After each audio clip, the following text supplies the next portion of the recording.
Hello everyone, welcome to Tube affairs.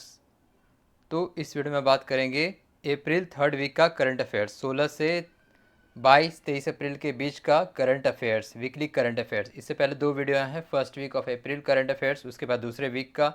उन दोनों videos का लिंक डिस्क्रिप्शन में है। और ये सभी एग्ज़ाम, सभी परीक्षाओं के लिए इंपॉर्टेंट है, क्योंकि करंट अफेयर्स हर एग्ज़ाम में कॉमन होते हैं, बस लेवल ऑफ डिफ़िकल्टी थोड़ा कम ज़्यादा होता है। तो स्टार्ट करते हैं, वीडियो को एंड तक ज़रूर देखिए। Current affairs third week April, video bilingual में है। स्टार्ट करते हैं। तो फर्स्ट क्वेश्चन है, एज पर एसीआई वर्ल्ड यानी कि Airport council International world, which airport from India featured in world's top 10 busiest airport list. तो कौन सा भारत की तरफ से एयरपोर्ट है जो दुनिया के 10 सबसे व्यस्ततम एयरपोर्ट में शामिल किया गया है। इसका आंसर होगा ऑप्शन ए, आईजीआई एयरपोर्ट दिल्ली यानी कि इंदिरा गांधी इंटरनेशनल एयरपोर्ट दिल्ली। तो ये शामिल किया गया दुनिया के टॉप 10 बिजिएस्ट एयरपोर्ट लिस्ट में, as per airport council International world, इस जो ऑर्गेनाइजेशन है इसके द्वारा। डिटेल्स देखते हैं। तो जो अटलांटा एयरपोर्ट है यूएसए का, इसका पूरा नाम है हार्ट्सफील्ड जैक्सन अटलांटा एयरपोर्ट। ये दुनिया का सबसे व्यस्ततम एयरपोर्ट है, जो कि जो डेंसिटी था, पैसेंजर डेंसिटी था 2024 मतलब 23-24 एक ईयर में लास्ट, वो था 104.65 मिलियन पैसेंजर। इतना पैसेंजर की वजह से और सबसे बिगेस्ट एयरपोर्ट रहा ये इस लिस्ट में। दूसरे नंबर पे रहा दुबई का इंटरनेशनल एयरपोर्ट। तीसरे रैंक पे रहा डल्लास इंटरनेशनल एयरपोर्ट जो कि यूएसए में है। चौथा रहा लंदन का जो हीथ्रो एयरपोर्ट है। और पाँचवें रैंक पे रहा हैनेडा एयरपोर्ट जो कि जापान का है, टोक्यो में। तो ये 5 एयरपोर्ट शीट्स पे रहे सबसे biggest airport as per airport council international, जिसका हेडक्वार्टर कहाँ है, मॉन्ट्रियल कनाडा में है। इसकी स्थापना कब हुई थी? 1991 में हुई थी। इसके डायरेक्टर जनरल कौन हैं? Luis Felipe de Oliveira. Luis Felipe de Oliveira, director general of airport council international. तो इसका आंसर क्या होगा? दिल्ली का Indira Gandhi international airport. Next question पे आते हैं। Recently Sheikh Ahmad Abdullah Al Hamad Al Sabah appointed as the new prime minister of which country. किस देश के नए प्रधानमंत्री बने शेख अहमद अब्दुल्ला अल अहमद अल सबा? एक तो जो गल्फ़ कंट्रीज़, इनके नाम काफ़ी बड़े बड़े होते हैं। तो इसका आंसर होगा ऑप्शन बी, कुवैत। कुवैत के नए प्रधानमंत्री बने हैं शेख अहमद अब्दुल्ला। ये और भी चीज़ों के हेड पहले रह चुके, जो वहाँ का वित्तीय संस्था रह चुका है उसके हेड रह चुके हैं। एंटरप्रेन्योर से ताल्लुक़ मतलब उनका रहा है, बिजनेस से। तो ये कुवैत के नए प्राइम मिनिस्टर बने हैं। कुवैत की जो राजधानी क्या है, वो क्या है? Kuwait city. बस जैसे सिंगापुर की सिंगापुर सिटी, उस तरह कुवैत का है कुवैत सिटी।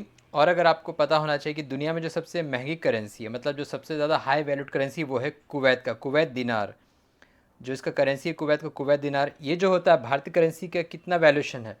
तो 270 रुपये, अभी वर्तमान में 270 दशमलव समथिंग कुछ है। तो 270 भारतीय मुद्रा यानी कि इंडियन रुपीज़ के बराबर एक कुवैत दिनार होता है। तो दुनिया की सबसे महंगी करेंसी, हाई वैल्यूड करेंसी है कुवैत की 270 कुवैत दिनार।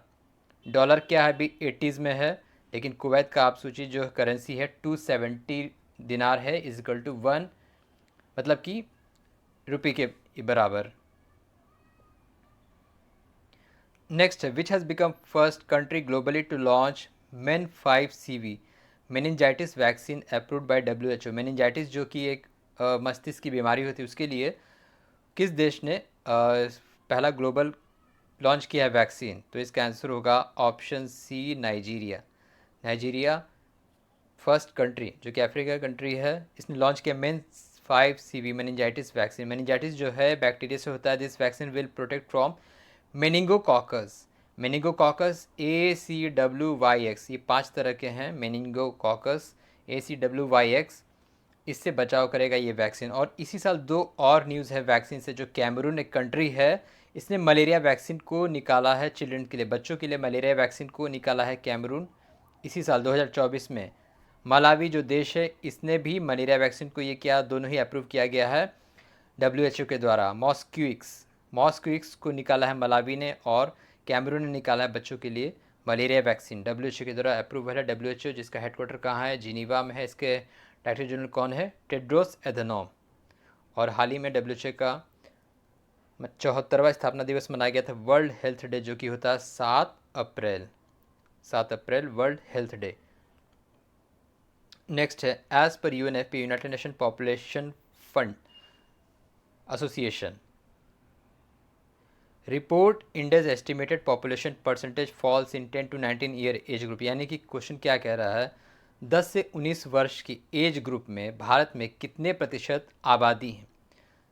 जो संस्था है यूनाइटेड नेशन पॉपुलेशन फंड, इसके अकॉर्डिंग तो इसका आंसर होगा ऑप्शन डी 17% जो स्पेशली जो टीन एज होता है, ठीक है, 10 से जो यूथ एज होता है, 10 से 19 ईयर्स की जो एज ग्रुप में भारत की 17% आबादी आती है।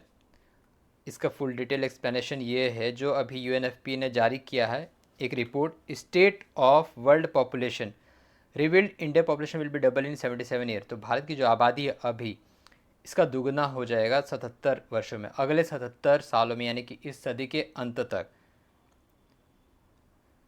India is eight top in terms of population figure. तो भारत का जो पॉपुलेशन है अभी 1.44 बिलियन है, चीन से थोड़ा आगे 1.425 बिलियन, जबकि है एरिया में काफ़ी कम है भारत चीन से।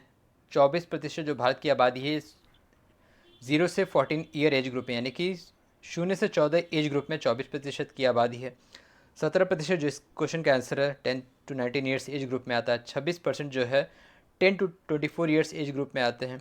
68% 15 से 64 एज ग्रुप में आते हैं। तो ये तो सभी हो गया, मतलब कि जो यूथ से लेके रिटायरमेंट वाले एज तक 15 से 64 एज ग्रुप में 68% आबादी आती है भारत की। यूएनएफपीए का हेडक्वार्टर का न्यूयॉर्क में है। कब इसकी स्थापना हुई थी? 1969।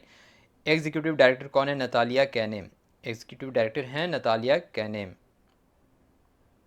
नेक्स्ट क्वेश्चन है, military exercise Dustlik held between Indian which country. Bharat और किस देश के बीच हुआ दुस्तलिक? तो आप बहुत ये चर्चा में है, उज़्बेकिस्तान। ये इस बार का चौथा एडिशन था, ये हुआ भी उज़्बेकिस्तान में। उज़्बेकिस्तान की राजधानी क्या है? Please answer in comment. Uzbekistan की राजधानी क्या है? उज़्बेकिस्तान जो कि एक एससीओ का मेंबर भी है। तो दुस्तलिक भारत और उज़्बेकिस्तान के बीच हुआ, उज़्बेकिस्तान में ही।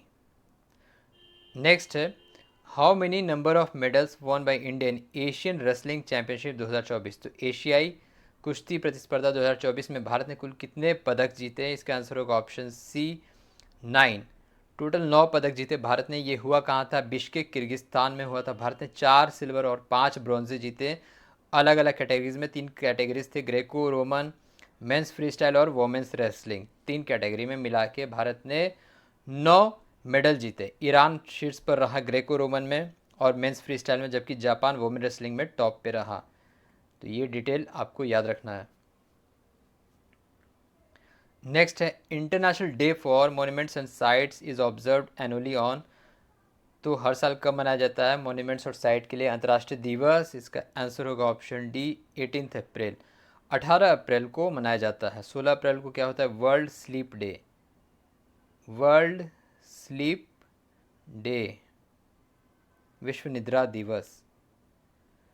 नेक्स्ट है, how many Indians featured in times 100 most influential people list 2024। तो दुनिया के 100 सबसे प्रभावशाली व्यक्तित्व में भारत की तरफ से या फिर भारतीय मूल के कुल कितने शख्सियत को शामिल किया गया टाइम मैगजीन ने? तो इसका आंसर होगा ऑप्शन ए 8। कुल 8 शख्सियत को शामिल किया गया times 100 most influential people list from India in 2024। कौन कौन से देख लेते हैं। 8 जो इंडियन से इंडियन ओरिजिन, वो है देव पटेल। देव पटेल वो हैं एक्टर जो कि स्लम डॉग मिलियनेयर में लीड एक्टर थे। साक्षी मलिक जो कि रेसलर रह चुकी हैं, बहुत सारे अवार्ड जीती हैं। अजय बंगा जो कि मास्टर कार्ड के अभी प्रेसिडेंट हैं। आलिया भट्ट एक्ट्रेस। सत्या नडेला जो कि माइक्रोसॉफ्ट के हैं हेड, अभी वर्तमान में सीईओ। जिगर शाह ये एंटरप्रेनर यूएस बेस्ड। आसमा खान, प्रेमदा नटराजन साइंटिस्ट हैं ये। आसमा खान, मुझे इनके बारे में डिटेल नहीं मालूम है टू बी ऑनेस्ट। तो इन 8 शख्सियत को भारत की तरफ से इंडियन ओरिजिन के, जिन्हें टाइम मैगजीन ने 100 मोस्ट इन्फ्लुएंशियल पीपल लिस्ट में शामिल किया। टाइम मैगजीन जो शुरुआत हुआ था 1923 टाइम्स पत्रिका। सीईओ कौन जो हैं? जेसिका सिबली इसकी सीईओ हैं। हेडक्वार्टर कहाँ है? न्यूयॉर्क में है। American magazine Time magazine. Which company has built world's largest neuromorphic system Hala Point to enable sustainable AI, यानी कि आर्टिफिशियल इंटेलिजेंस को हाईली इफेक्टिव बनाने के लिए, फास्ट बनाने के लिए न्यूरोमॉर्फिक सिस्टम हाला पॉइंट किस कंपनी ने बनाया? इसका सही आंसर होगा ऑप्शन सी, इंटेल। इंटेल आप जानते हैं बहुत फेमस कंपनी है टेक की और कंप्यूटिंग पार्ट्स की। तो इसने बनाया Hala Point, world largest neuromorphic system for artificial intelligence. Next है which airport named as world best. देखिए इसी सेशन वीक में 2 एयरपोर्ट से सवाल आ गए हैं। वर्ल्ड बेस्ट एयरपोर्ट इन स्काईट्रैक्स वर्ल्ड एयरपोर्ट अवार्ड, इसे अवार्ड ऑनर वाले सेक्शन में भी आप रख सकते हैं। तो वर्ल्ड बेस्ट एयरपोर्ट किस एयरपोर्ट को दिया गया है स्काईट्रैक्स वर्ल्ड एयरपोर्ट अवार्ड 2024 में? इसका आंसर होगा option A, Doha airport. Hamad international airport जो कि दोहा कतर में है, ये बेस्ट एयरपोर्ट का अवार्ड जीता in the Skytrax world airport award 2024। इसका डिटेल्स देखते हैं। तो UK based airline intelligence company है स्काईट्रैक्स, ठीक है। तो ट्रैवलर्स के अकॉर्डिंग अलग अलग डेटा को इकट्ठा करके दुनिया भर से ये रैंकिंग तैयार करती है अवार्ड्स के लिए। तो कतर का Doha Hamad international airport took the top spot, one the best airport globally.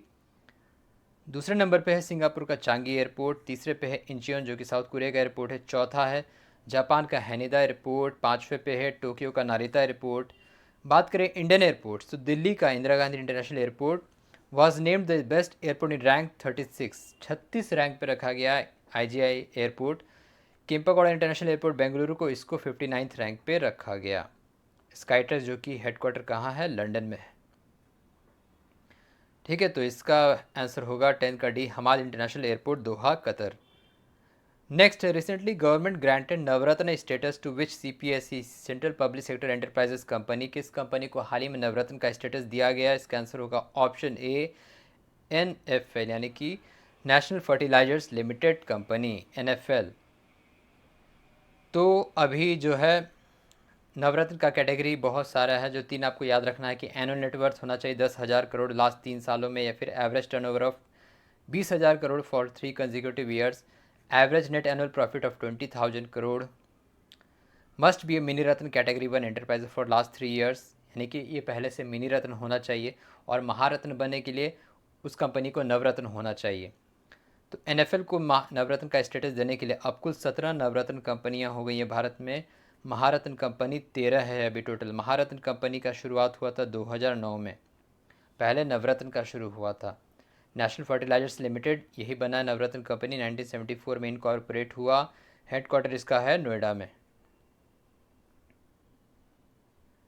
Next है prime minister Narendra Modi inaugurated dash edition of lord Mahavir Nirvan Mahotsav on Mahavir Jayanti.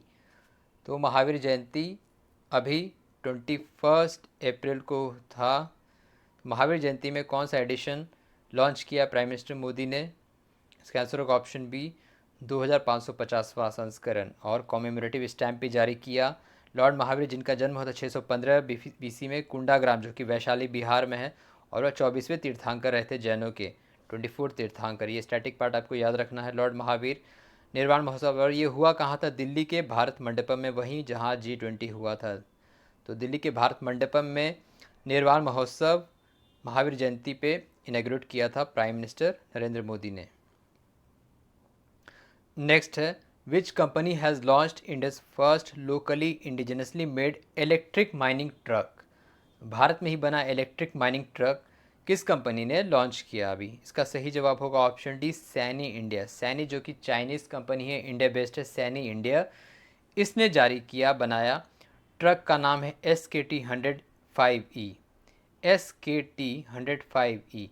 It has a payload capacity of 70 ton. The company is Pune based, Saini India. इसने जारी किया India का first locally indigenously made electric mining truck. Next है विच IIT launched India's first mobile facility for medical device calibration. तो इसका answer होगा option A, IIT Madras. इसका answer होगा option A, IIT Madras has launched India's first mobile facility for medical device calibration. तो ये थे important current affairs of April 3rd week, और आप बाकी के दोनों वीडियोज़ को ज़रूर देखें। So thank you very much for watching.